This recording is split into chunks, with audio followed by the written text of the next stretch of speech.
Magandang araw po sa inyong lahat. Haliburton pinahiyaw ang madlang people ngayon.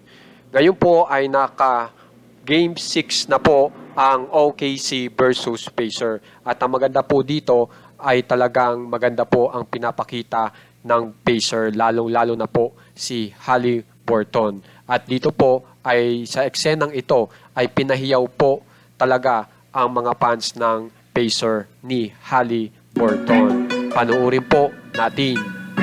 So kung mapapansin nyo, napakaganda po ng pagpasa ni Haliburton dito po sa game na ito, na talagang ikinatuwa po ng mga co-players niya at lalong-lalo na ng madlang people.